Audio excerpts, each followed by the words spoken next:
Messieurs, dames, Tanguy Koki.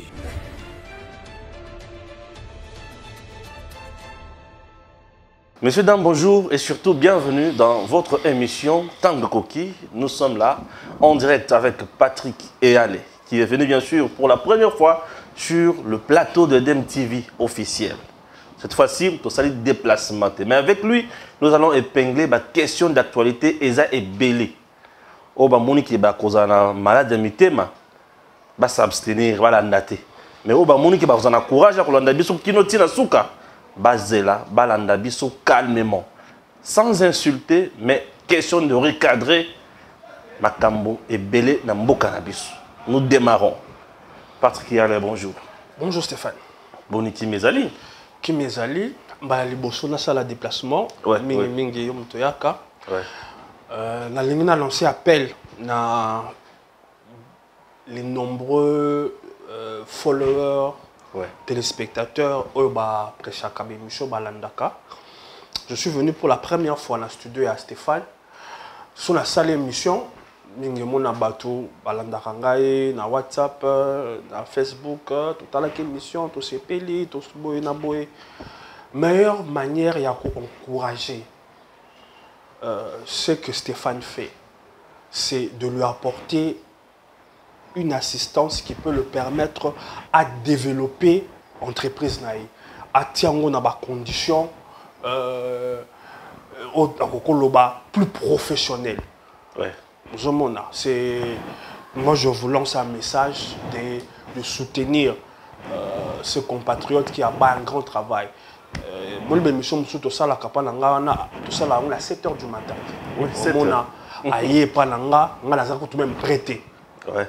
C'est quelqu'un qui aime son travail, qui le fait avec beaucoup de volonté, de patriotisme. Ceux qui, que vous voulez l'aider, entrez en contact avec lui, aidez-lui à rendre ce travail plus professionnel, à avoir un studio plus professionnel. Et je dis ça, j'ai profité dans le Bapé parce que nous ne nous cachons pas aux accords assister quelque part pouvoir actuel.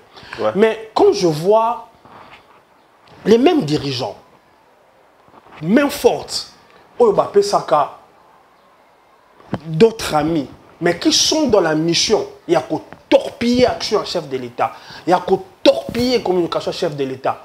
Mais quand tu entends que c'est tel Moutou qui est dans les institutions, qui a financé ça, mais toujours tout là, vous allez m'excuser, ceux qui ont bondoki, tous les années. Nous avons scandalisé ma casse na point.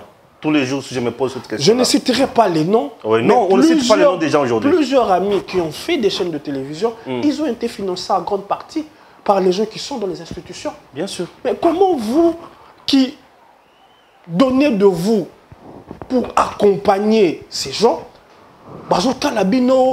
vraiment comme ça? Non, tu n'as même pas appel, on ne t'appelle même pas, on ne t'invite même pas. Attends la point de presse, on ne t'invite même pas. Donc on ne t'appelle pas, on ne t'invite pas, on ne te connaît pas, on t'ignore totalement. C'est comme ça que, aujourd'hui, on a battu Moussoussou, bah se retrouver dans la délégation à Premier ministre, bah Mimi Kuna, bah loger, bah PC frais d'émission, bah PC Nyon sur la souka lango, à Zoué Bonga, à Fandi, Nanda Kouya, politicien Mokali. Abano Tumba Sous. Je disais. La même mec qui est nourrie, Abano Tumba Sous. Je devais mais dire il faut ça. Oyo Kabilo Kalobi. Oh. Omoni, je ne voulais plus en parler, mais comme mon temps à lobby biloko à lobby ana. Bato ba côté lié, bato ba sepeli na ngo, ba sa pebele. Bato ba côté lié penza. Si, ba sepeli ba sepeli na ngo pour na ko justifier makambo lobaki. Na moni mususu ba bimisi ba image ya Jules Moniere. Autant Jules Moniere bandaki koloba. Moi, ça m'a qui passe. À part Gilles Mounière, qui s'est fait la Christian Bossé, Balodi. C'est là, ok. D'ailleurs, qui passe, Namawane Sika, pour Azam Moutunaebi, Toleki Sapeta, Manda, Boatan Kobanzia, Nabuse Kesana, Azam Tamaele. Na bateau, Oyoyo, bazwa musala na ngambo ya Kasobwe na bango nyonso na moni mutu moko ta komi na mayelo azalaka na yango na bato nyonso Kasobwe a recruta ye la kokola na la muki na lobiti aza na mayele mais tango na moni ba komo kokanisa ye na Jules Moniere na yoki passe pona ye po Jules Moniere na ndimite ke soka kota etelo akomisa yango atako leka secondaire ye aza universitaire moltanga sale mission aza komi komisa non alobi to sali fasik ba biso ba mususo yo to za ba raté biso ba raté wana ba biso te ba biso sala fasik te ya za raté te ya tengela ngo classe mais tale siko suki ba komo comparer na Jules Moniere ba tuna yo o ba koteli yo ba lobi ozo sa musala na Jules Moniere alors que yo est universitaire alors que yo tengela ngo classe c'est de l'insulte te ngai te bato ba koteli bien sûr ba la kisi biso ba image ya Jules Moniere tango ya bande ko loba tango ya sala ka boy or Jules Moniere ngamba ka mnyoso asala ka lobaka a olimbisa nga na mona ka lokola bouffon po musala bouffon yango wana le bouffon du roi na qui passe yo mutu na yebi muta mayele na yebi ba débat to bande ko sala na yo mais comme na niveau comme ça dit homologue na yo et comme Jules Moniere on a la considérer comme un bouffon comme quelqu'un qui est là pour amuser la galerie. Vous avez ouais. Ça c'est premier level. Deuxième level, surtout côté na bakamusu sur lobby. Lobby na zo sonande komoko. Na tangi kombo na pêche mbo taza journaliste, taza na Canada, à sala lokapi. Ndeko Stéphane. Mbote na yango wana. À lobby, est-ce que na bakambo à lobby akosi? Est-ce que il y a pas une part de vérité? Na ebisier. Bon, Okoko ça a raison. Il y a bien une part de vérité. Mais part de vérité, ce que tu lobby, token de kasina, nzela y a part de vérité, des parts de vérité. Na ebisio, mutako bima, na bon moya wazate. Pour bam sous que bakoko yat, ba y a part de vérité, y a vie oyaye. Pour y a lobby makambu ya to na yo kana noko kilo. Il y a mbeto ya mokonzi ya vie. Na yo kana noko kilo. Bakoko na vu bakoko na part de vérité na ye te ou bien bakoko na part de vérité ya muto o basale laka ozoka na fanda wana mboko yo eleki mikolo na yoka mutu moko azaka gouverneur kala azobimana mwasi moko azaka alanga nzembo ya mboka pe na kuna kaka batate bima mwasi ya mutwana abengana mwasi wana na mboka wana ozaka gouverneur atiaka susu makolo te papa ba vie privée ya bato toyebi yango vie privée ya muto vie privée ya mutu mosusu na kotanga kombo te ye abota na ministre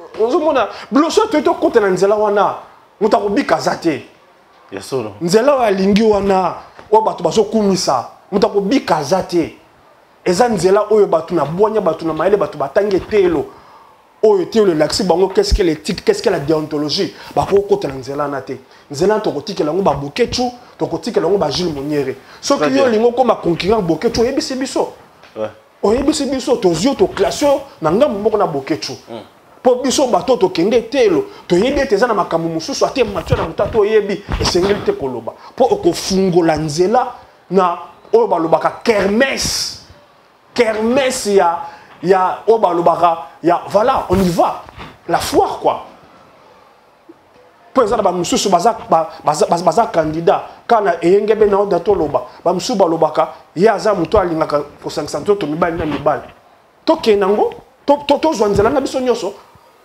te makambo eza wana papa tokokoloba mpe keno te biso bayoyo 2023 tolingi Félix te mais comme critère et comme vie sexuelle à bato nyonso oyo toyebi ke tendance na bango bazala tendance ya kosangana mibali na mibali biso babantu biso baafrika biso bacongolais tolinga yango te tokoloba yango tokotiango likolo ya mesa tokokende be bongo biso tokoyeba boketu c'est bon tokangi nzela wana po tokanga nzela wana mais tozonga na politique mingi nga nalingaka mingi politique lelo bato bakomi komema biso na makambo moko ya bassesse mingi oyo ya papa na ye mama na ye mwana na ye boye non nyonso na ezoservir biso lelo moko te bana lelo bakoli bana bakomi na vitesse ya Android mingi internet bana bazofi na ba téléphone ba otala.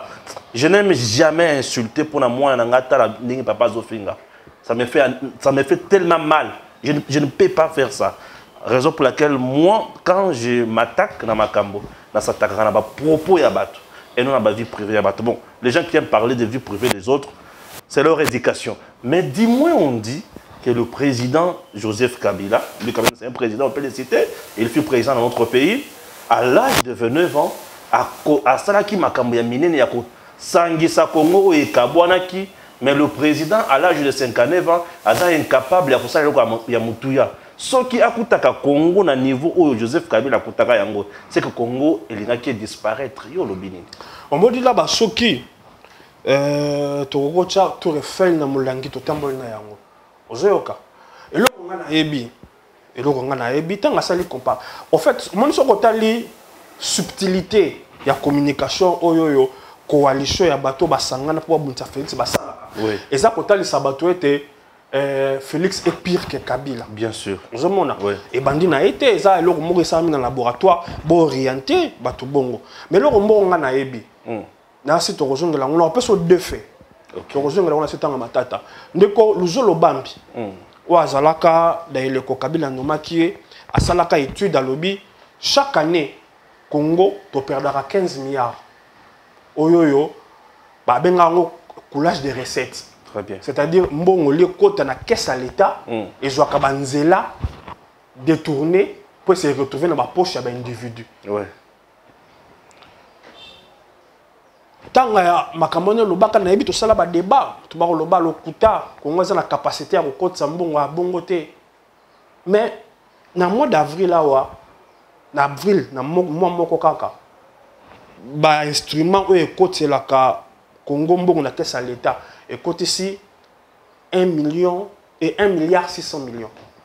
Donc ceux qui to sali projection to monique ndeko luzolo bambi abukaka lokuta te. Ce qui capone les a maintenus. Donc il est facile que par année, en ressources internes, ton côté Saka, 15 milliards. Ouais. Entre 10 et 15 milliards. Ouais. Ça veut dire pendant 10, 15, 20 ans, au télécana, babato babanda ko gérer biso, o basengi bango to senga bango bolimbisi, o balobi basala mieux que Félix. Depuis comment na bokonzi. Ata ele ko mokote. Budget mboka oyoyo nenge bandaka bosilisi e budget koka budget zanga kaka bakolo ba budget 3 milliards bapaya bapesi 1 milliard 500 millions 1 milliard 500 millions na biso poto pesa banda pe kokoka te année budgétaire ko si le romona te déficit et salami bakolo ba donc c'est-à-dire on bala liboso pouvoir y et lobby budget eza ya 6 milliards mais na suka ba côté simbongo le 6 milliards ba sali excédent non les salamate ngaite ndeko muzito a lobby depuis makambo ko côté sa mbongo banda record historique. Très bien. Des années de muzito a lobby. Oui bien sûr, j'ai lu l'étude. Aza ancien IGF, aza ancien il y a budget, ancien premier ministre. Il n'est pas le moindre. A lobby record historique. Ouais. Mais ndeko wana yewana monate. Ayebi yango makoloba ngo te bakoloba wana te. Voilà. Ndeko Fayulu alobaki je crois année passée tant que ça la discours na ye ya ba vœu. Alobi alinga mona clair na contrat à 6 milliards oyo Congo signé na Chine. Congo signé contrat na Chine à 6 milliards. Bazwa Chine, bazwa ba chinois, ba pesa bango ba mine, ba pesa bango biloko par-ci par-là. Exploité pendant 20 ans, 30 ans. Bon, par contrepartie, il va payer ça 6 milliards. 3 milliards na cash, na 3 milliards, il y a en termes d'infrastructure. Yo tamboli na Congo, au moni trace, il y a 3 milliards, wana bloc bachina batonga. Ata 3 milliards, il y a cash, il pesa na maboko. Et là, wana, muninga na biso azaka atambola na Kabila, mais to kama lobi azalaka combattre Kabila. Bon, to ndimeli kaka. Wana yebite. Ce qui est lobby to kende susu alobi ndeko Tshisekedi ayibi abenge muyibi ayiba mbongo à réserve plus de 500 millions plus de 500 millions ça y va voyage à combien Kabila chef ça là moto asali ba tourisme asali ba nini à l'espace de une année sur 2 ans 3 ans réserve comme 3 milliards mais moto yozo kumisa asali 18 ans atika réserve ya 900 millions mais au lobby que noté yende malam moto ya benga peste pour asali émission albakano kabila za peste ngala koyiko kina ba considération bongoté parce que l'intellectuel s'est trouvé des mots pour qualifier et pour dénoncer sans entrer dans le bokechu dans le bokechu donc on a piste on a été aux hommes muta sali 18 ans atiki 900 millions mutu qui dans 2-3 ans awawa à sa commune à 3 azokende 4 milliards mais manipulation na orientation na bino balingo faire croire batuke mutu actuel qui en termes de recettes financières azo sala largement mieux. Au moment où Aïbi 500 millions, et ça bien, oui, c'est bien beau aujourd'hui, on peut dire ce genre de choses. Parce qu'il y a des instruments, il y a des choses qui nous permettent de faire des choses. Mais tout ça qui n'a pas même de yebi attaquer biloko wana IGF ngana yeba IGF ke IGF msana ngo boy hebi sur leur boucle le côté na yeba kan le quoi ya Félix Kamanda yo kangote na yeba kan le quoi Félix ke IGF pezalaka ça dit on n'avait même pas des instruments pour savoir net 6 milliards wana on n'avait pas d'instrument pour nous dire bon 6 milliards et kotaki et kenda wapi ezali wapi ezongi wapi. Et vous voulez faire une comparaison de ces deux tableaux. C'est compliqué. Très compliqué. Ils sont allés toqué. C'est-à-dire, moi j'ai toujours dit, guerre aux en Est, on parle à Koutaki, à réunifier, Banini. D'abord, il fait partie du problème ayant causé l'instabilité à l'Est. Parce qu'il est issu de l'AFDEL. Bien sûr. Et c'est l'AFDEL, à travers guerre invasion, de Afungola, Nzela ya ba groupe armé, kili. Oui. Très bien. Très bien. Non seulement il a créé ça, et 18 ans après quand il est parti, il a laissé ça. Ouais. Dans une dimension extraordinaire. Extraordinaire. Mais vous empitez là, vous chargez, vous êtes, comment je peux dire, intransigeant vis-à-vis d'une personne qui cherche, qui n'est ni mêlée, ni de loin, ni de près, à la cause de l'instabilité de l'Est. C'est-à-dire c'est une situation que son prédécesseur, à travers AFDEL, à travers 18 ans, multiplier yango mutu aye koloka ko résoudre yango au lobby aza plus mauvais que owana à cause qui yango pe a laissé yango et se dépérir. Mais et il y a des gens qui disent analyse abo ina nutoyo kate. Mes enfants, c'est compliqué. Mes enfants. Ça dit que wana e banda na AFDEL mutu asali 18 ans a koki yango te. Atiki ma poche d'insécurité par-ci par-là. Moutoyer azoluka ko solutionner bolobié azapi incompétent que mutoyo bakoza yango pe batika yango. Mutoyo asali 18 ans atiki 900 millions. Muto asali 3 ans na caisse 3 milliards bolobi azapi incompétent.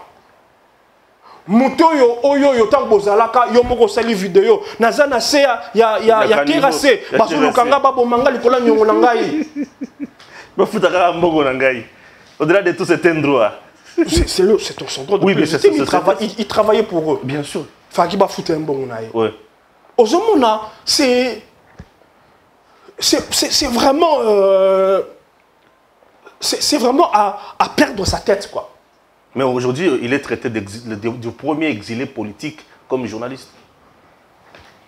Premier exilé politique, journaliste, premier exilé politique dans le régime de Félix. Sous Kabila, on n'a jamais connu ça. Ici exilé... Non, sous Kabila... C'est ce qu'on a dit. Non, sous Kabila, on a connu des journalistes qui ont été tués. Ah, pas exilés, mais tués. Tués. Pour ce qui est un terme à comparaison... Non, mais bien sûr. C'est là où on a connu des journalistes qui ont été tués. notamment Francky qui est père à son âme. Ouais.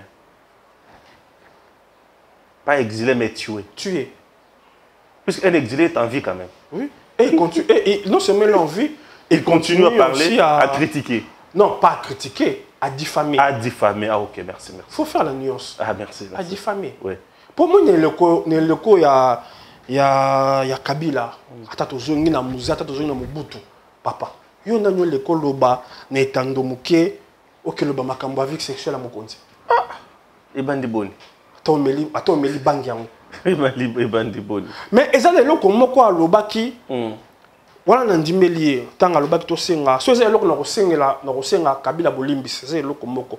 Na yebi jour mususu Kabila asala point de presse. Alobi moni ba journaliste mususu avant ba yosala l'émission. Ba pasaka butu nyoso na bar comme la masanga. Après ayeka komba Kabila na Kabila.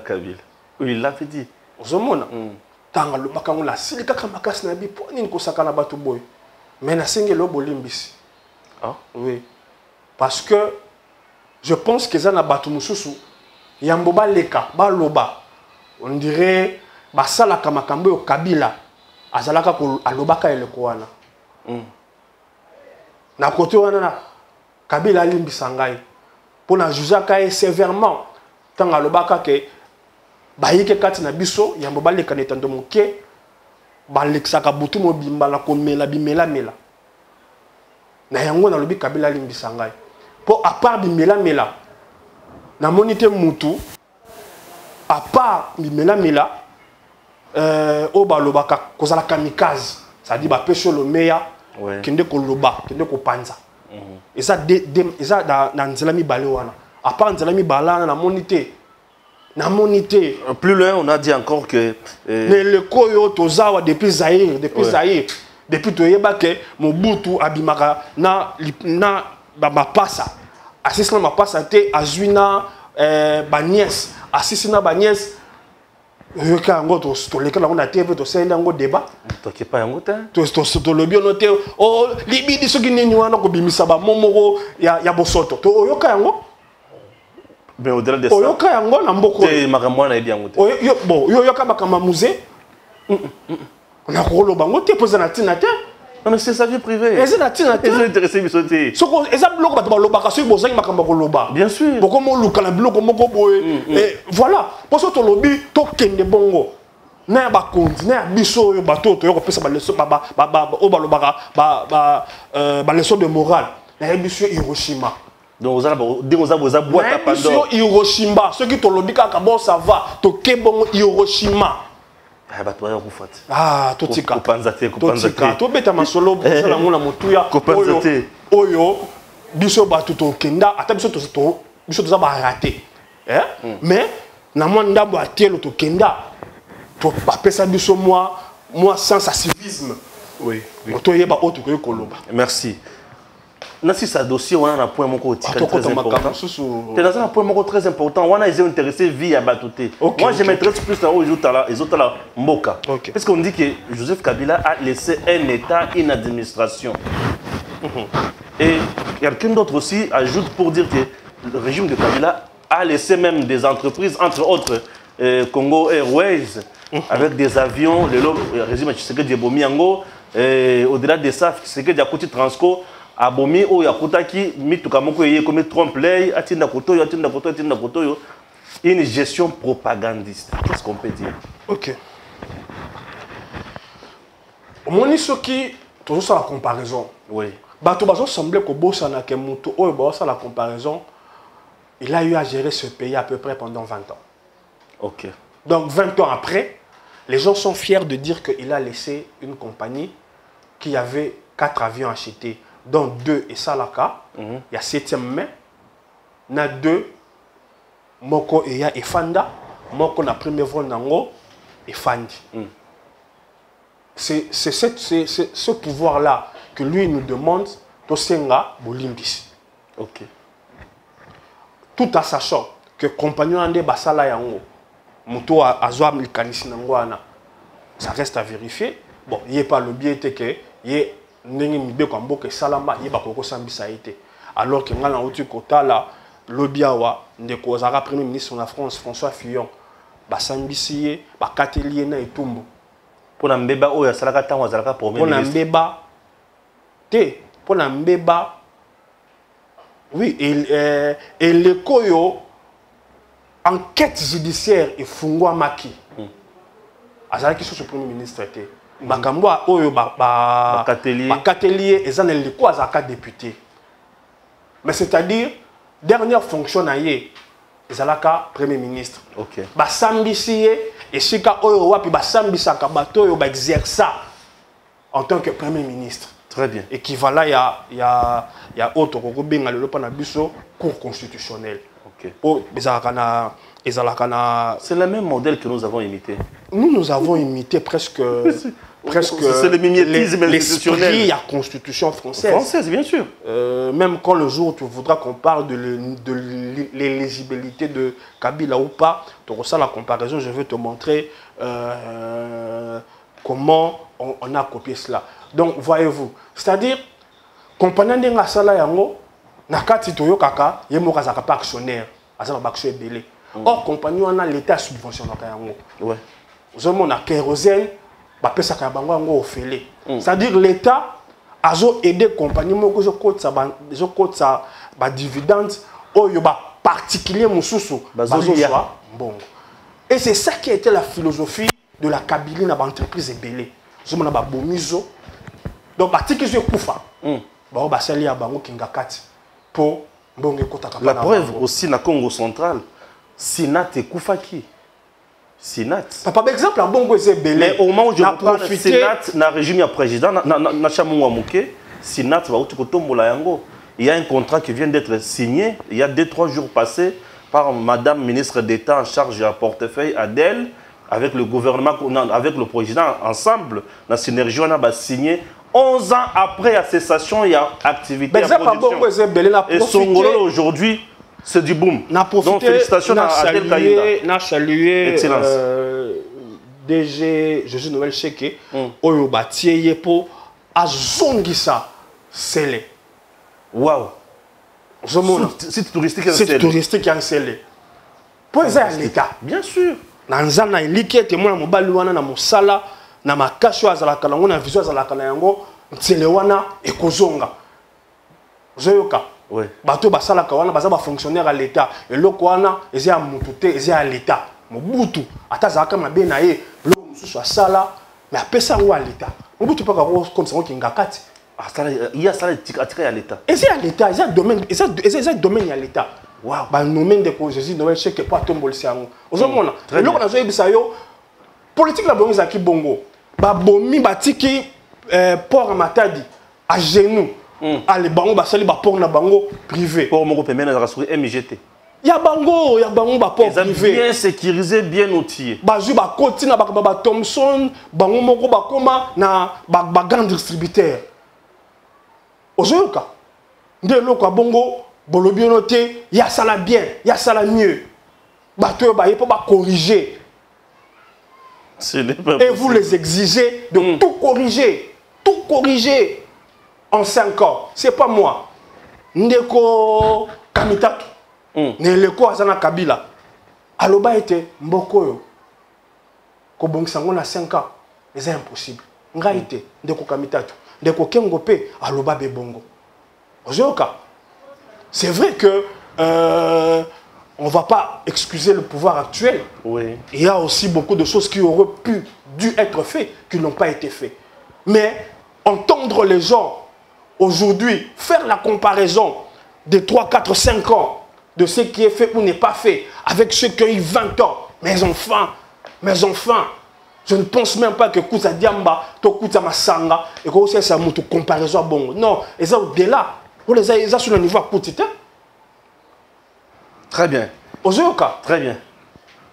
Le lot, à travers vision, on a créé une compagnie à Sika. Compagnie a plus ou moins 7 avions. Mais vous comparez ça avec quelqu'un qui a fait 20 ans, qui a laissé une compagnie avec 2 avions et demi. 2 avions et demi. 2 avions et demi. Ah, ce n'est pas possible. Parlons maintenant du président de la République. Dans ce séjour à Côte d'Ivoire, et puis il y a côté sur terrain kuna face il y a diaspora congolaise mais ils en a Katia Côte d'Ivoire devant l'assistance du président Félix Tshisekedi ba tout nie mutuna concernant l'insécurité la tuerie à Lobi il y a aussi certains militaires au bazar impliqués dans ma caméra de sécurité wana et certains policiers également niveau il y a enseignement peu na mboka nanga et ça que et c'est au sein mise à niveau il y a certains enseignants et consorts mais Azud Mboula ya Mabanga Mbukeziki j'ai suivi une sénatrice qui frappe sur le président j'ai suivi Fayoul aussi qui frappe sur le président Soukana Lunaye. OK. C'est bon. Na temps un montage dans permettre on a de la tweet au ya tweetaka sur armée. Nazana ngo nyosoneza. Nazana yango. Dans le mamingi te zo yango tia yango batu batala. Batu batanga. Mais longo mani. Ozo yango tia batu batangi. But ezana ngo. Donc monsieur go bon montage. Oui. Ne sikanga na répondre. Ozo o wana o tie. OK. C'est-à-dire eza pour la kozonga kaka na makambo balobaki ya alimbisa biso. C'est-à-dire notre armée a été déstructurée. OK. C'est un fait. Les mixages, les brassages des soldats venus de tous les mouvements rebelles. Ils ont mis ça. Et on dit bateau, on appelle Zaki na kokanisa bongo que mo konza mboka soka ye sengeli alongoli ba généraux nyonso. Azu ba généraux sikate.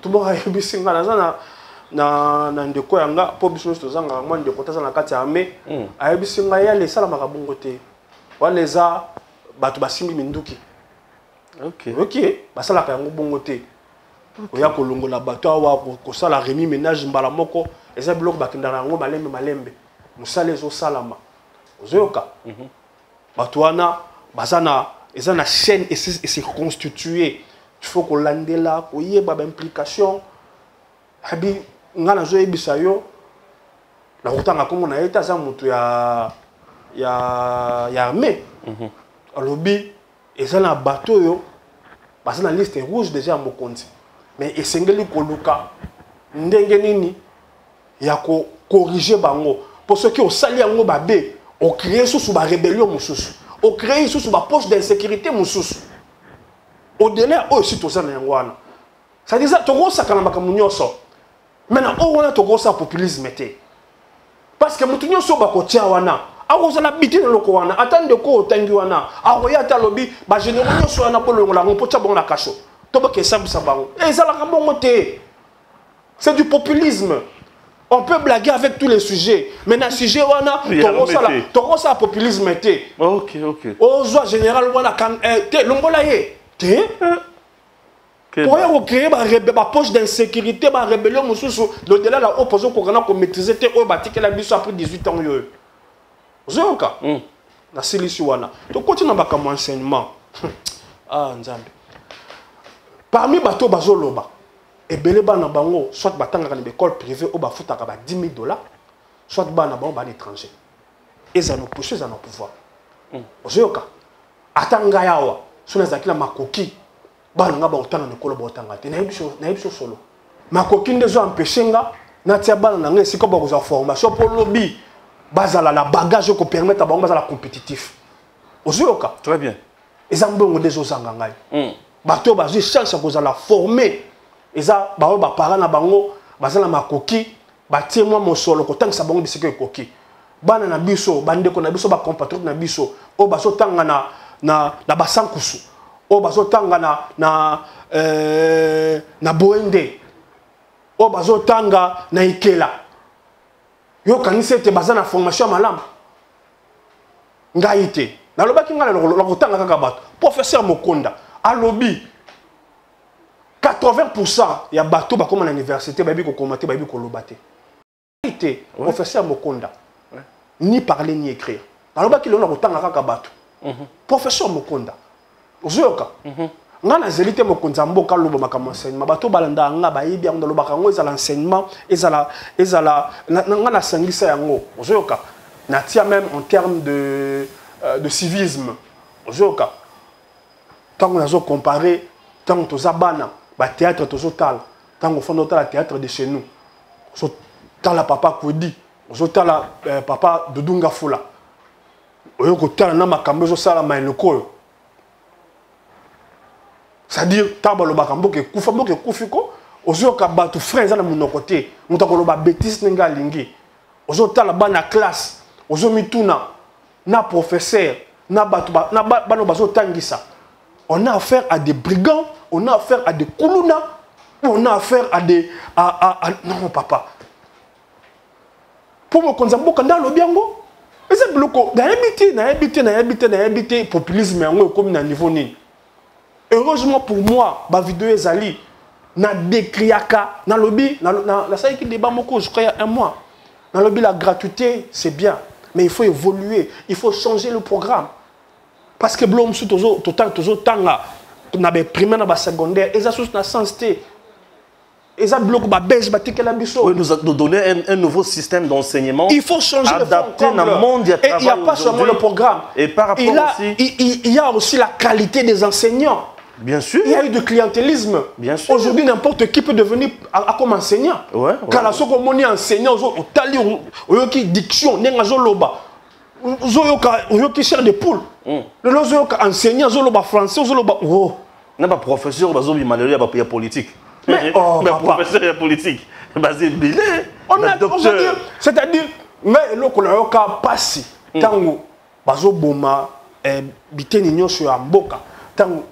Batika enseignement ekufa po ebandi moi kala ngana lobaki 97 mais soki natali malamu ebandi moi kala ebandi na ba début 90 tango enseignement bandi kokufa tamoni muto otangi ala bia alexi ba diplôme alexi ba nini nzambe c'est compliqué là naza posa na sa masengi nyate za posa na sa masengi nyate na ba komba bato. Mais Masengigne, il y a une grande makasi dans ce comprendre. Masengigne, c'est bloc on a journaliste à Salaki. Ah, Masengigne. Bloc on a benga Masengigne. Na yo connaissez le comme sous-sous. Tété, on a kinda na ngambo na msusote. Ozoka. Oui, oui. Donc il faut qu'on se mette d'abord d'accord parce qu'il y a deux problématiques dans la question Anna. Est-ce que le constat est faux? Oui. Et est-ce que devrait-il le dire c'est Kalobiangwana? Sur le constat je crois que Batumuso sur Batelemeliango na cadre Karabalobaka ya vita imana. Alobeliango en dehors ya mboka à l'étranger. Mais devant l'assistance congolaise. C'est dans ça on a na quel on a constat. Batumuso Batelemeliango na cadre ya vita imana na cadre Real Bassa. C'est-à-dire onyo se routa kuna to boya. To boya yango. Mais je na bango na temboa. Loko boya yango. Dans ça biloko yo ngai comme ça ngate parce que même bateau au le pouvoir on peut bétager même jet bateau peut remplacer bango au lieu de passer la différence les locaux bandé ko critiquer bateau wana on peut copier quand même jet vita iman on se baro baro lo bateau boya oui tant que comme na likamba kaluba na relaxo vita iman ndenge zala c'est beau OK ouais on peut exemple à vita iman ils ont pris dossier OK ozoka tu ko bateau ba lobi noté alobe on mboka tezela un président ko lo babongo te on peut balinga bon te so yebisi bango bama pe a critiquer système d'éducation États-Unis ezoko na C alobi ba chinois ba japonais bazoleka bana na biso yekuta ke kotanga sali comparaison oui ozoyoka c'est grave plus grave à reconnaître que bato bazana ngambo ya Asie ba komi koleka bana na biso américain ozoyoka Macron awawa alobi yango tant que la campagne alors bien niveau critique surtout la mathématique niveau critique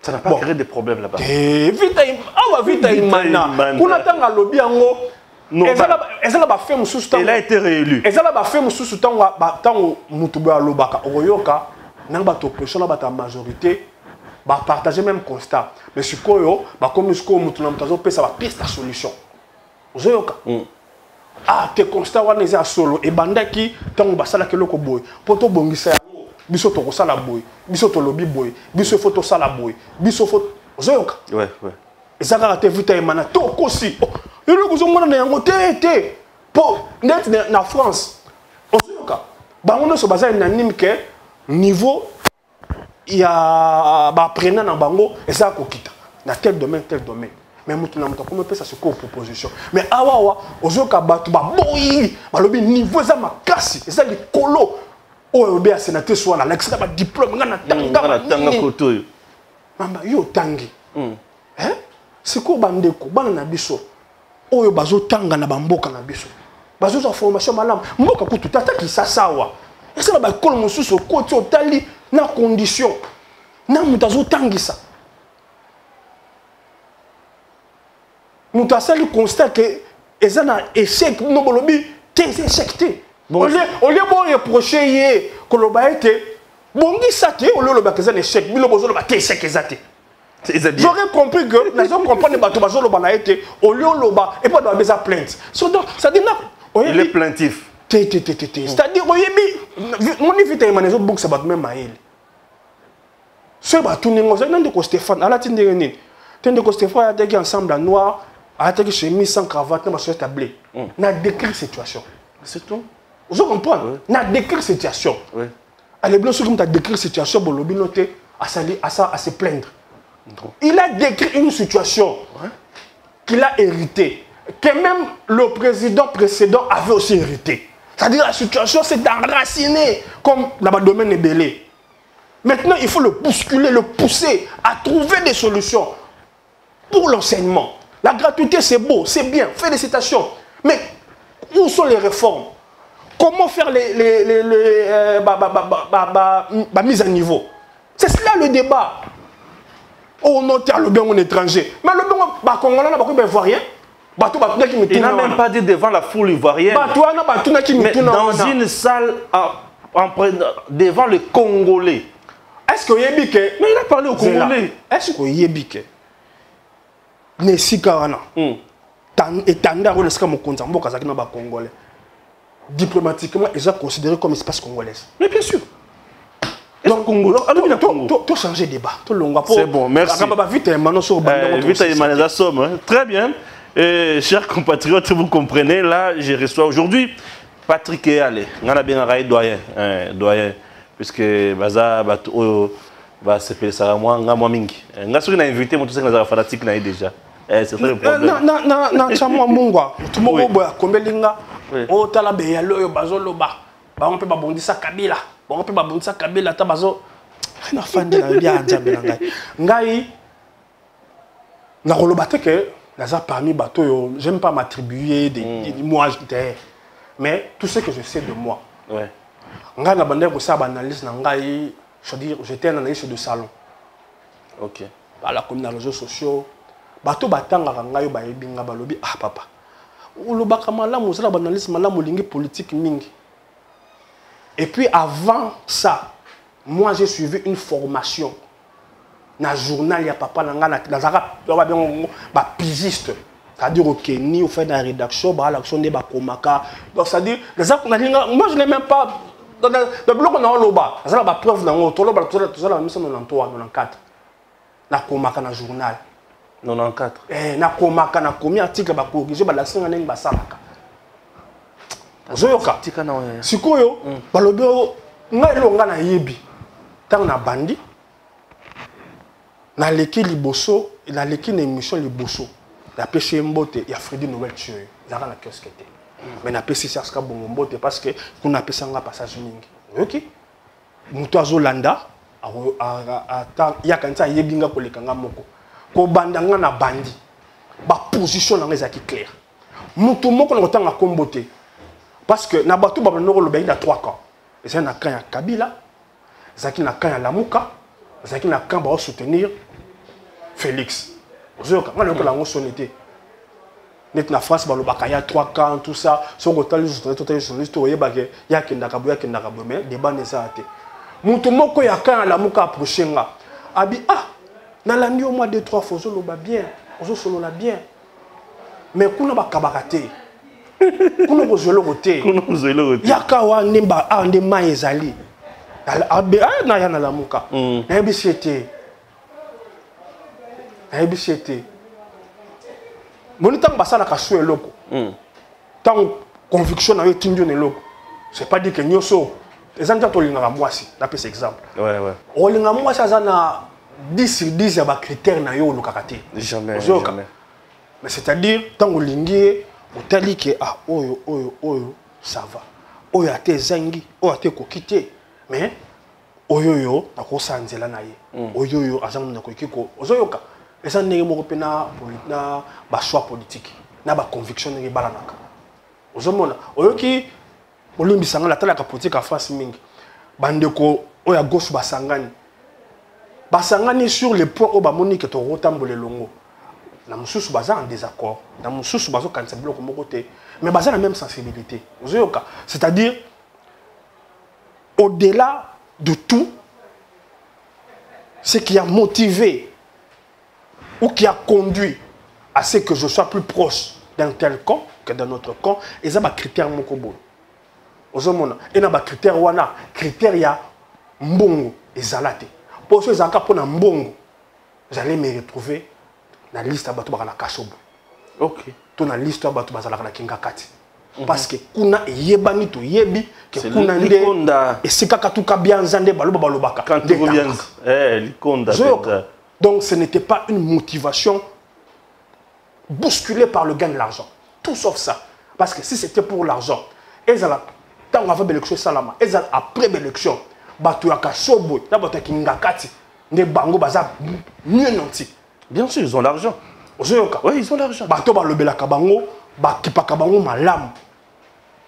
Donc, tranquillisez-vous sur ce côté. C'est un choix de conviction, c'est un choix guidé par une certaine cohérence en ce que je crois et en ce qui sont perçus pour moi comme des valeurs. Même si certaines choses qui sont faites à travers ce pouvoir, elles sont contre certains de mes principes.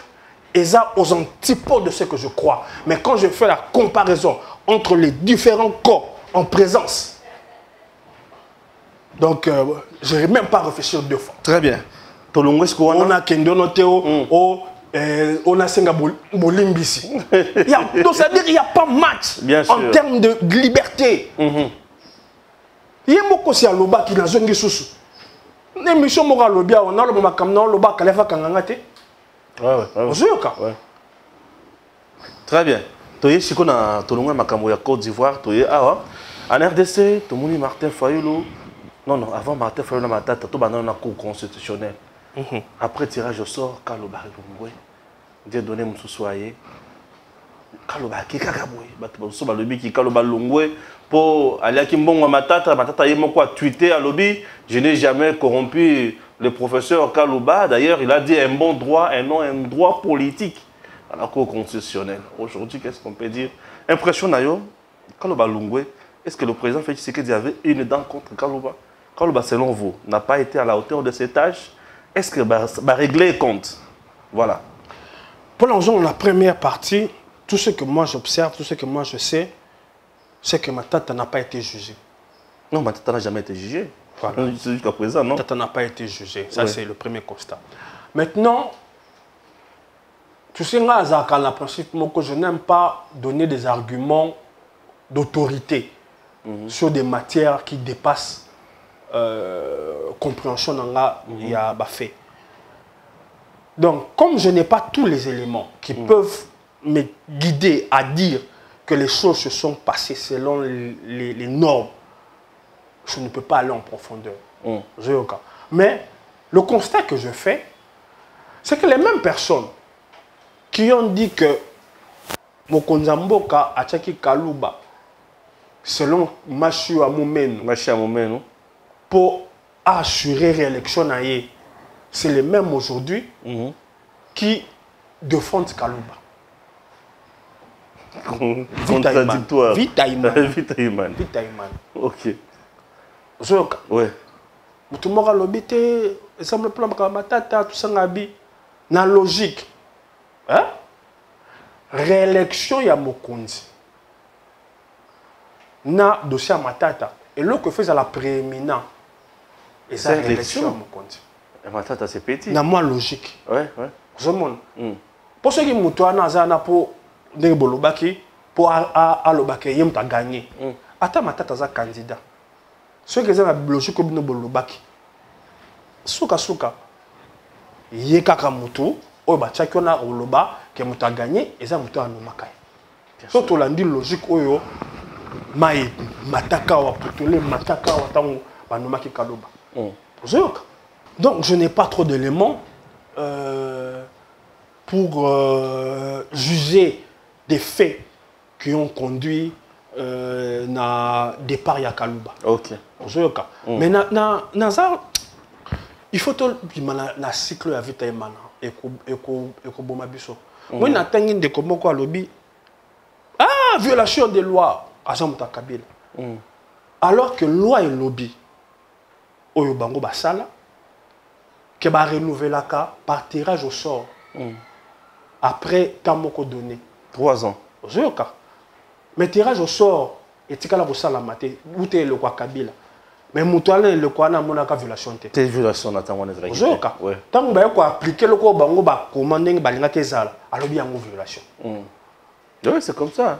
Boni vita ema. Vita ema ya somo. Bango moko basala yango balinga ezala bongo. Ba appliquer yango té. Amona violation té. Mais mutuale ko appliquer yango. Parce que c'est ngito yeba ce qui applique yango dans temps oyoyo et sengeli. Parce que tirage au sort est salamaka, mais selon un temps précis. Tant on a qui va le baiser à 3 ans. Mais bah mususu ba bimisi argument de droit pour dire que comme Kaluba a remplacé qui Luamba et qu'il continuait le mandat de Luamba. De Luamba, bien sûr. Bref, moi salamiwana pour faire appliquer cette disposition. Mais j'attends encore na CPLI na yo qui débat ko salama entre Delis et Sanga na combien kimi so sunene combien kimi ça dira un débat et salama et ce débat me permettra en tant que mutuna lingarape kokol samaele que je me fasse une nette opinion sur les plans je dirais purement technique de droit. OK. Matata aujourd'hui et Fayoul. Bataille électorale en 2023, ça annonçait ce qu'on dire. Dans une bataille, comment Fachi va s'en sortir? Non, papa. Genève bis D vous allez. Genève bis D vous allez. C'est quoi Genève? Batou Basangani, Bobi Missi. Candidat commun. Candidat commun. Le moins attendu. À comité populaire. OK. Après, on a dit qu'il y a une élection, mais sans preuve. Genève, on dit, leçon oyo et bimine à Genève, oyo pesi batou. Dans chaque politicien, n'andimite qu'ils sont prêts à refaire les mêmes erreurs. Dans chaque camp. Et pour chaque situation.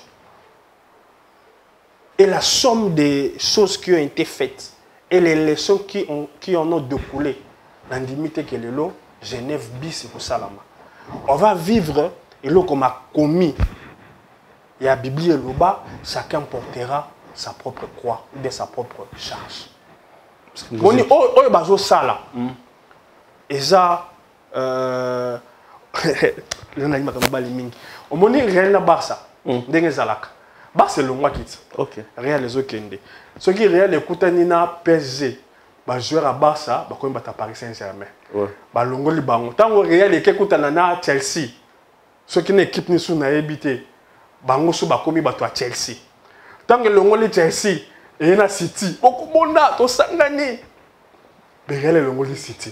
Bah on commence sous bat à Liverpool. On sait au cas. Ça dit logique wana. Et on est battu bah memi en la politique. Oui, très bien. Mais, pour moi, c'est du folklore. Pourquoi c'est du folklore? L'élection est à un tour. Matata a la candidat, si les choses le permettent. Mouzito a la candidat. Fayoul a la candidat. Nangam Boa candidat à FCC. Nangam Moussou candidat ensemble. Katumbi. Nangam Moussou candidat ensemble. Nangam Moussou candidat à FCC. Aujourd'hui, on a face à la candidature à Félix. Voilà, ndenge zalaki un peu na mboka France, tant que Macron, aujourd'hui Batunyoso, ba Le Pen, ba Zemmour, ba Mélenchon, bango tout bazalaki contre Macron. Ndenge pe kozala mais kuna zalaki à 2 tours mais ils ont la tour moko. C'est-à-dire nyonso bo sala tant comme na ngambo campagne.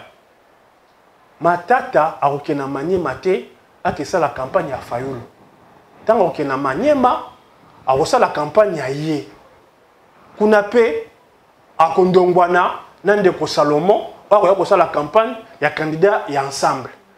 Akondongwana nande ko Shadari a la campagne ceux qui a ye moko suswe, ceux qui a Olive Lembe pour éviter. Ils ont partagé ma casse. Ozoyoka, c'est-à-dire mutu na mutu azana sociologie électorale na ye. Mais maintenant déjà sociologie il y a André ils ont déjà passé hein.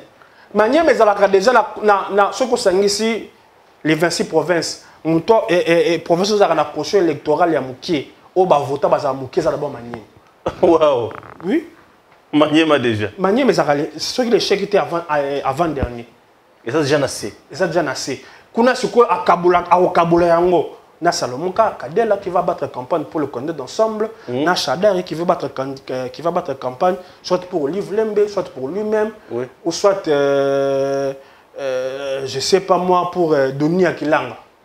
Et dans le Kassai, Matata n'aura pas gain de cause. N'explique sociologie électorale n'engage zalaka. Moni bateau balobaka oh tribalisme. C'est pas vraiment, j'ai déjà expliqué ça plusieurs fois. C'est une autre version du tribalisme. Dans sens ni. Il est connu que dans Kassai, il sera difficile de battre Félix. Ouais. Pour le simple fait que la fibre tribale va jouer. Mais ce qu'on a, mais quand c'est pour Félix, les gens bah bien un tribalisme. Mais quand la même fibre fait que Kabila a été voté à 102%. Où? Namanon. Oui. Quand les mêmes faits ont fait que Kizenga, dans le premier tour d'élection en 2006, a eu un score éclatant à Bandundu. On a bien une fibre tribalisme. Donc c'est pour dire que la sociologie politique est telle que le leader, avant d'être leader national, est d'abord leader provincial. Okay. Et on mesure d'abord force na yo, na ba province, ton province, et pas wapi, yo za leader. Attali d'abord si tu es un leader incontesté, incontestable. C'est là que tu vas tirer la substance de beaucoup de voix. Tout part de là. Okay. Or, Matata n'est pas un leader incontesté et incontestable de Maniema. Ah bon? Natangelo Bakombo Shadari, Escadela, Matata ne fait pas l'unanimité. Ah oui, ok. Yango, ce Rolandi discours, il y a un journaliste au Santaki, Azolo Banim, au Bakassayen, Moutouana, Azen Nabino. Pourquoi? C'est quelque chose de bien préparé. Ils veulent casser ce départ-là, cet électorat-là. Ce n'est pas un discours... Non, c'est un garçon intelligent. C'est-à-dire le Coran, il travaille, il faut tout casser le Coran. Électorat, il faut tout briser en haut. Mais Kinshasa, on peut faire aussi quelque chose, non? J'ai l'impression qu'à Kinshasa, il a beaucoup de communicateurs, de communicants plutôt, et puis... Non, tu parles de communicateurs, papa. Des communicants et communicateurs qui peuvent aussi influencer... Bah, tout. Qui peuvent quoi? Influencer le peuple quinois.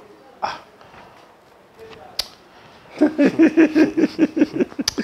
Ce qui est élection, c'est jouer en termes d'influence que les communicants peuvent faire sur le terrain. Ndeko Shadari a gagné l'élection. Ouais. Parce que batterie à ma communicateur, qui peut naïr. Non. Tu peux avoir, et puis tu peux avoir les meilleurs communicants que Kokolinga. Mais si le produit n'est pas consommable, à tous Jacques Atalia et Oloba et Likate, c'est d'abord le produit. Comment le produit est perçu dans l'opinion. Boukangalonzo, papa. Le produit Boukangalonzo. Oh, Yemoko Foyola Lobby exige la lumière sur la plus grande escroquerie qu'a connu ce pays. ces 10 dernières années, parlant de Boukangalonde.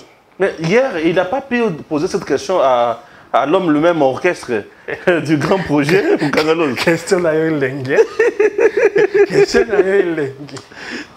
Politique à Congo yangwana. So, tu dois comprendre. Politique à Congo yangwana Vita Imana. Vita Imana. Mais il fallait que tout, il était en face. Le 31 décembre, télémission comme ça dans les mages au Tila Batu Bakanza, mais on a encore ça. Baki lelo, bah, ngate na koloba la cité Batu. Et le bilango, il exige une lumière. Ce que mon élo est curieux l'élo. Les mêmes gens qui ont critiqué sévèrement la coalition du FCC Cash, abenga yango diabolique. Incestueuse, inceste. Mais c'est les mêmes personnes qui aujourd'hui cherchent des justifications au rapprochement entre le clan Fayulu et la Kabylie. Et là, le lobby pas na bango. Oh, kutunde komora lobaki tout ça problème tenant te kotisekedi. So kaka kabo na Kabila, bisona to kosula to yokana. C'est que certains d'autres disaient. Mais aujourd'hui, ce que vous considérez diabolique, incestueux, aujourd'hui c'est vous qui cherchez des justifications, c'est vous qui cherchez des tournures pour justifier votre coalition. C'est compliqué. Vite Imana, papa. Vite. Voilà, la dernière question est liée à la rencontre Kabila Katumbi. Eh, papa, on a un moto, hein. Au PZ Bangisa. C'est Bango tout bazana mbongo, Bango tout baebi capacité à mobiliser. On a bang. Dans le rapport, on a deux étapes. La première étape, vous avez un Katumbi qu'on a traduit en justice pour mercenariat. Par Kabila. Vous avez un Katumbi qu'on a contraint à l'exil, qui regardait le pays de loin. Là, c'est Joseph Kabila. Vous avez un Katumbi qu'on a dessaisi de ces sociétés. Joseph Kabila.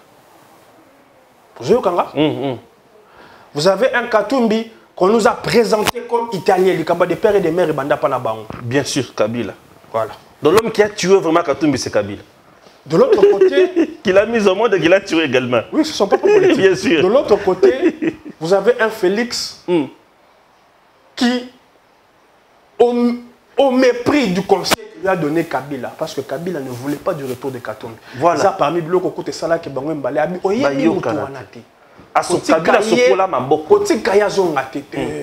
c'est mon frère. C'est mon frère. Songa.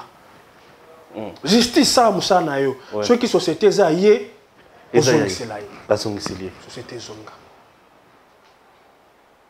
Papa, tout le monde Katumbi, na posoya linga kana Mazembe. Afin d'ajouter la match à Mazembe, ou abandonner autant na TV. Félicitations à Mazembe pour score Naya 1-0 na Berkan. Ti bako pour la match retour. Oh,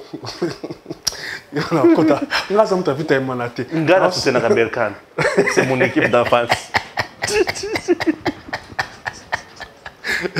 Donc, là où Florent Ibengue est, c'est là où je suis. soutenir Mazembe. Donc, on a soutenu la Renaissance de Berkan. C'est-à-dire, Monica Tumbi la stade, soutenir Zongi. Tant que au combat, moi je suis pas contre les réconciliations. Quand il arrivera le temps où chacun doit porter sa propre croix, où chacun doit porter sa propre charge, ne sera conscience à battre Zonga. Zonga. Ne sera conscience à battre Zonga. Vous avez oublié que Kabila a traité Katumbi de Judas, non? Il me rappelle un certain Judas. Et Kabila ne parle pas fort, beaucoup. Mais dis-moi, cette fois-là, il avait parlé. Mais bien sûr, quand chacun portera sa propre croix, ouais. Des sika conscience à battre Zonga, des sika réel politique et au sala. Très bien. Voilà, vous avez compris que Tolobino Makambouebele, tout aussi ça n'a point Yasuka. Il était en meeting récemment, juste après marche. Marche Moko Salemaka, Batuba Bundi, Toko Kendete, Toko Vandawa, Babo Mabiso, Kabila Yoka. C'est bien, là je vis Shaddad. Emmanuel. Avant de nasser namoni Kabange Félix bazo kumba dans la police, bazo bemaye la jeep na ye. Ah, quelle dictature! Chadar a déploré. Et les jours suivants, namoni Doudimbo a sali meeting matinée. C'était quoi concrètement? Et il avait parlé. Et ça qui pour la nuit. Non. Au moins le lot politique, il faut aider yango et la lettre de noblesse na yango. Zoka. Na ozonga nanu na likambo lobi ya tokokendete tokulala wa oyo bandeko ya bloc patriotique. D'abord mabiso Kabila monde. Voilà. Bloc patriotique eza SID, eza Senko, PPRD na batwa association mususu na maître Diakeshe na Kim. Donc eza association CALCC, voilà. Milapro. Voilà. Tu sais aujourd'hui c'est de bonnes guerres. C'est de bonnes guerres. Mais l'épreuve de force, parce que c'est ce qu'ils sont en train de tenter de démontrer. Et c'est de bonnes guerres. L'épreuve de force, et l'enga qui est à la malamu, mon meeting boutim basali, bosangani bosali meeting, où ils ont la rapenda qui note totali to lebite peuple azar. Ok. Zoyoka. Ndenge zalaka eleko ya Rasop, ndenge zalaka eleko ya B52 tango yaka, tango telemi wana ofando tali obia makambo ezao. C'est des choses qui peuvent faire bouger les lignes. C'est pas qu'au fanda ko yemba to ko kendete to ko lala wa babo mabiso Kabila yoka. Zoyoka. Et Bundimbu en faisant le meeting 2 jours après, seul avec son parti AVC. Et là qui c'est que peuple eza sima ya folklore ezo salama wana te ya tokinte tokolala. Seul avec son parti.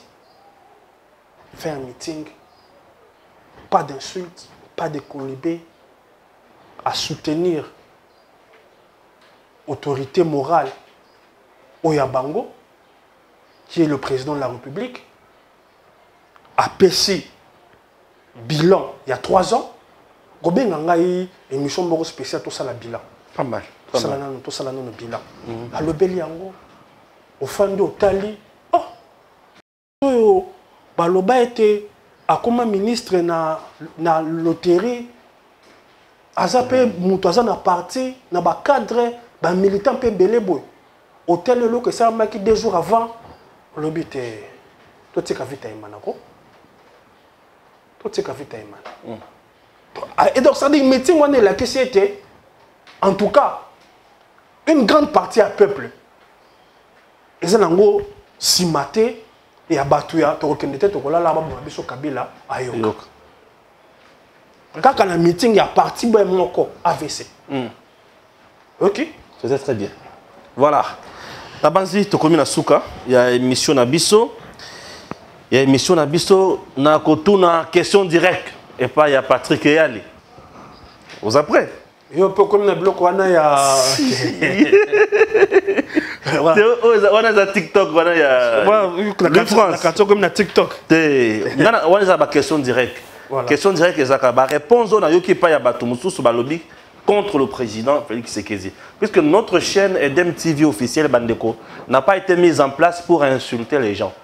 Edem TV officielle a été mise en place pour soutenir les actions des institutions de la République démocratique du Congo, entre autres de l'institution président de la République. C'est ça la ligne éditoriale de cette chaîne. Conditions pour passer à Edem TV officielle. 1. Ose soutenir l'institution. 2. Oyana Mbongo. Et Mbongo na fixé à montante. Oyana Oyozanango. C'est comme ça moi je travaille. Alors ici, on fonctionne comme ça. Ligne éditoriale, je n'insulte pas. Et nakotika la rofingate. Non, non, non, non. Dans un batebele baolanda. 49 000 abonnés aujourd'hui. Balanda te pona rofinga. Balanda pona musala na osala ya mboka. Na beli ba poison, na beli ba boye, na lobaka kaka. Na osala émission na vandi na kiti na ndako sous traitement ya poison. diarrhée à modèle, on a sous-traitement, mais na oloba. Nazoloba ke mboka nangai. Les gens pensent que nous sommes déjà là. Non, le président Félix Tshisekedi travaille. Qu'on ne vous trompe pas, chers compatriotes. Et il travaille. Oui, il travaille. Et peut-être un jour, tu vas comprendre qu'il travaille. C'est très important. Question directe. On dit aujourd'hui que le président Félix Tshisekedi a constaté que les Congolais à Moutouya a se présenté comme candidat au président de la République en 2023.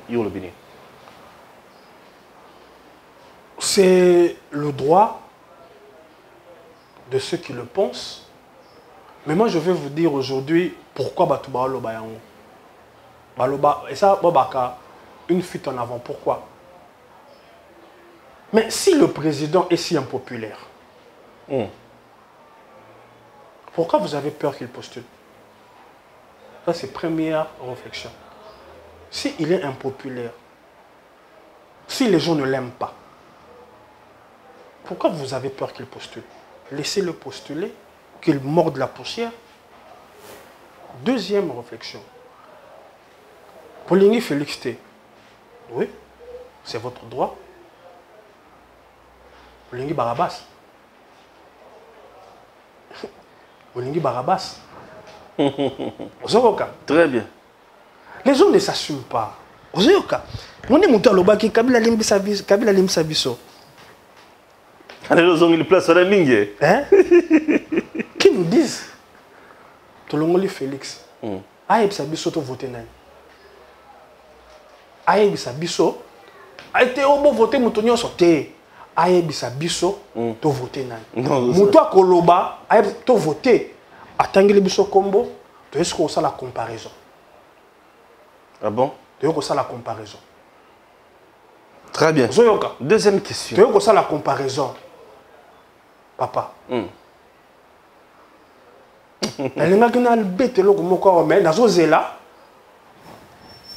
Félix T. Ok. Félix T. Bon voter. Le biso. To Kabila. Ok. Très bien. To Katumbi. Merci. Aujourd'hui, les Congolais peuvent dire que le président Félix Tshisekedi a malheur, to bénédiction en beaucoup.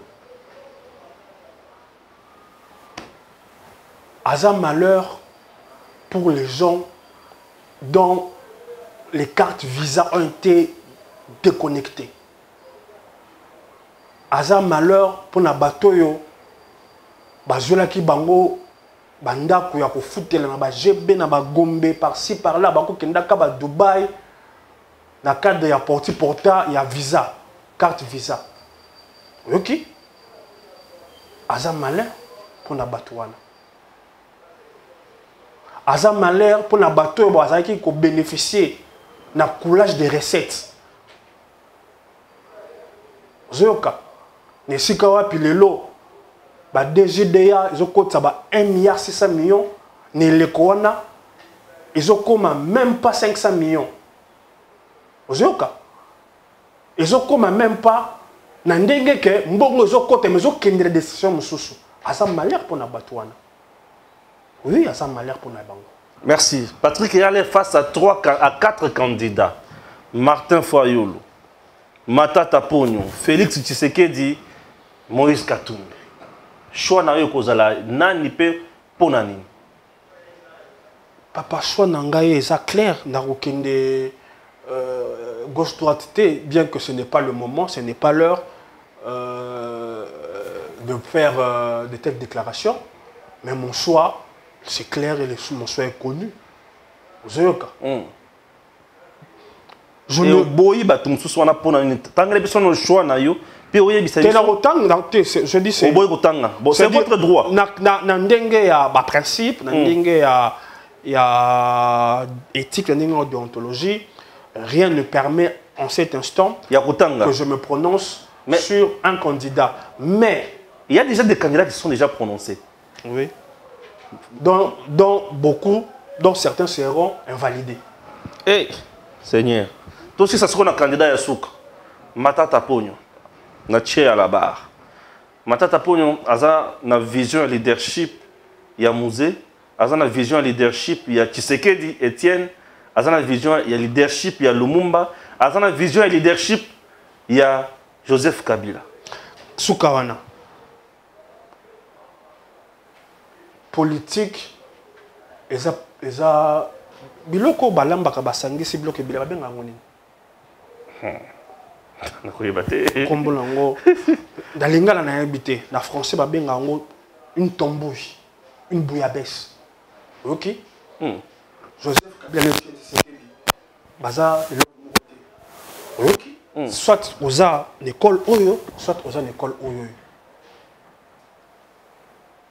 Les écoles mogote. Te. Et tiens, tu sais que Joseph Kabila bakutani wapi.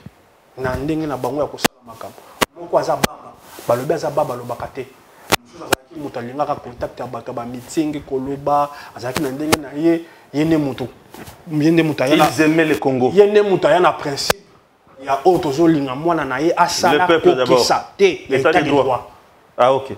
Bato na kamingi, oh état de droit zakani, état de droit na constitution. Oui, bien sûr. Ozoyoka. État de droit. Moni la kamera bato ya Kabila. Oh état de droit. Tiens. Oh. Tant que on peut reconnaître que sous vous, il n'y avait pas d'état de droit. Or, l'état de droit, c'est une obligation constitutionnelle. L'état de droit, l'ingoloba, Congolais nyoso. Congolais nyoso. Azala na équité par rapport à droit naïe. Donc, le droit naïe est plus important que le droit nanga. Les droits reconnus aux Congolais de par les textes, de par la Constitution, et Sengeli est à la respecter. Droit, il y a une bonne éducation. Droit, il y a un procès équitable. Droit, il y a un bongo. Tout ça fonde le principe de l'état de droit, dont le socle est la justice. Et volonté, il y a Etienne Tshisekedi, et Zalaki, parce que le Corona, tout ça na état de droit et le Koya Bundana na papa Mobutu, alinga que le Corona est s'enraciner parce que pour lui, vision oyo mboka na bisiko bonga et ça na nzela état de droit. Très bien. Yango na mona na yepé da parti na bango balata yango biso yo to sukumaka ye to sukumaka bango po basela ngo na bozindo na yango nyoso okosangisa o ndeko musée zaki na vision na ye mususu marxiste communiste il y a vision ya mboka muza ya kanga ba parti politique bien sûr ozo sangisa bitoyo takamade swana pour ça la bitoto oh Kabila oh nini pona vision na yo et puis vision au leadership yo ango tant ozaka premier ministre et l'on y empêcha yo o l'accepter biso vision leadership yango leadership yango ce qui leadership yango ezako initié en tant que premier ministre pour rejoindre Tibukanga Lonzo pena suka koloba te ngai te Nagosamba pété. Merci, que Dieu bénisse la République démocratique du Congo et à très bientôt.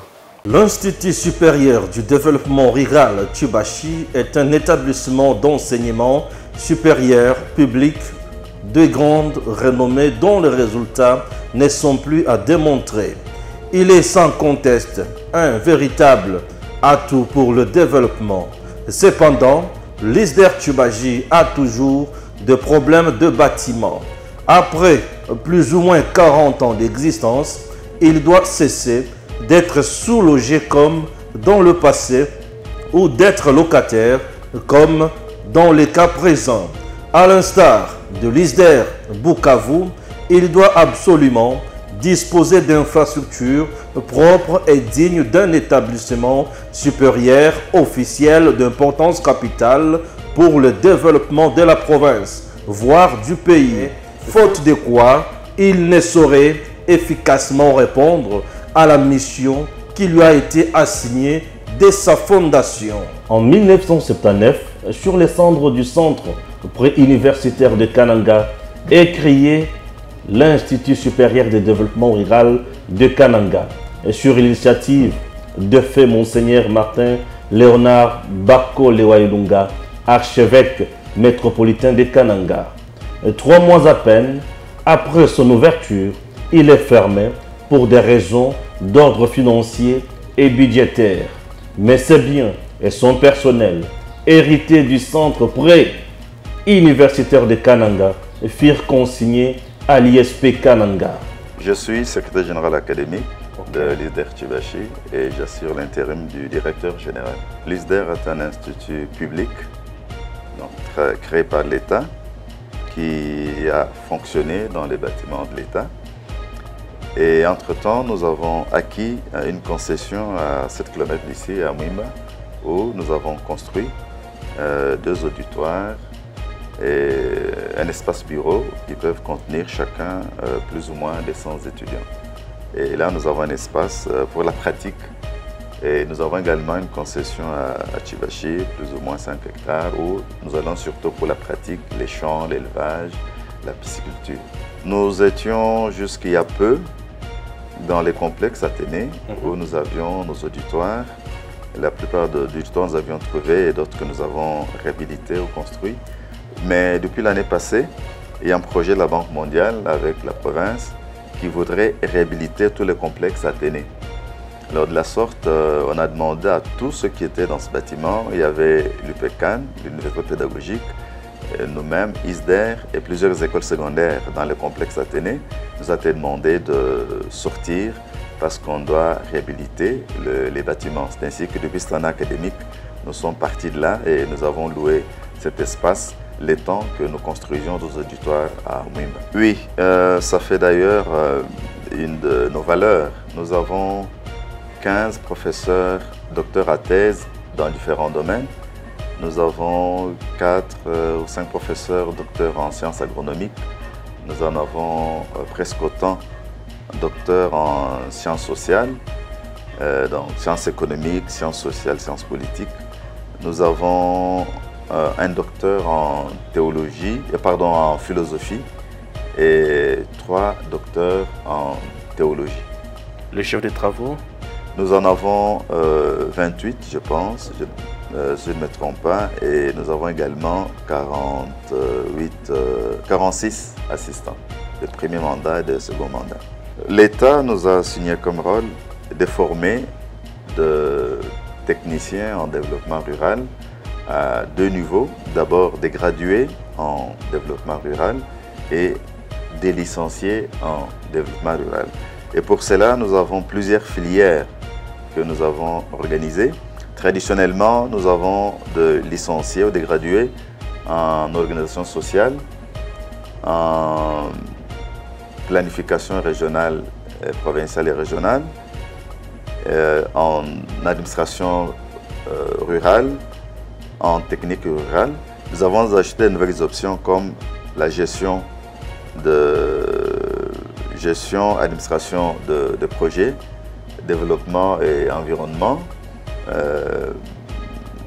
agro-vétérinaire, une autre filière que nous avons ajouté santé communautaire et développement nutritionnel, ainsi de suite. Donc nous avons plus ou moins 11 filières, la gestion des entreprises également. Message clé, l'ISDER Tchibachi est un établissement d'enseignement supérieur public de renommée dont les résultats ne sont pas à démontrer. Et dans la société, nous rendons un grand service. La plupart des ONG de la place sont animées par nos anciens étudiants, les organismes internationaux qui viennent, qu'il s'agisse de la Banque mondiale, de ceux des Nations Unies ou étatiques ou para-étatiques, engagent volontiers nos anciens qui sont un peu partout. L'ISDER Tchibachi est un atout pour le développement. Plus ou moins 40 ans d'existence après, l'ISDER Tchibachi doit cesser d'être sous-logé ou locataire. Il doit, à l'instar de l'ISDER Bukavu, disposer d'infrastructures propres dignes d'un établissement supérieur officiel d'importance capitale pour le développement de la province, voire du pays. Quelles sont vos préoccupations à l'heure actuelle qui constituent bien sûr votre plaidoyer? Nous sommes préoccupés par les bâtiments. Nous avons un problème de bâtiments. Là où nous étions, nous avions un peu plus d'espace. Ici, nous sommes suffisamment coincés. Et nous sommes aussi, pour parler des bâtiments, nous aimerions quand même avoir un appui pour construire plus rapidement si l'État n'est pas capable de nous céder des bâtiments. Il y a beaucoup de problèmes dans la ville pour ça. Et au moins nous aider à construire par nous-mêmes. Nous pouvons construire, nous avons déjà construit ce que nous avons fait. Cette année, nous pouvons par nous-mêmes aussi construire peut-être un auditoire ou deux, ça dépend. Comme nous avons de plus en plus d'étudiants, il nous faut maintenant des auditoires de 400 étudiants, 400 places. Donc ça nous demande un peu plus de moyens. Nous aurions quand même voulu que l'État, qui est organisateur de l'enseignement, nous aide à construire plus rapidement des bâtiments. À notre rythme, nous pouvons aller par un auditoire ou deux par an. Or, nous avons 5 promotions et nous avons, quand nous subdivisons en filières, nous avons besoin de plus de 20 auditoires. Donc, très bien. Et là, nous risquons d'attendre 20 ans, alors que si l'État nous aidait, peut-être en moins de 5 ans, nous pouvons être capables de bien placer tous nos étudiants. Ça, c'est du côté enseignement, mais nous avons aussi du côté administratif. Nous avons un personnel de